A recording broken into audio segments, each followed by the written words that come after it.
po. Ayan. Dito kami sa tubuhan. Ayan o. Yung farm ng tubuhan. Ayan, dami. Bumili kami ng panutsa.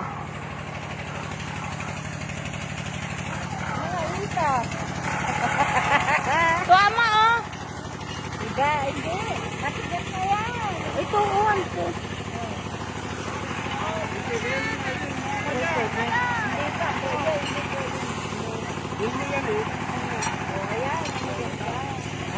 Thank you kuya.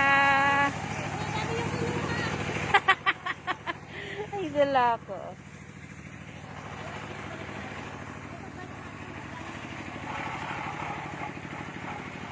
Babalik kami mamaya yung panutsa namin gagawin.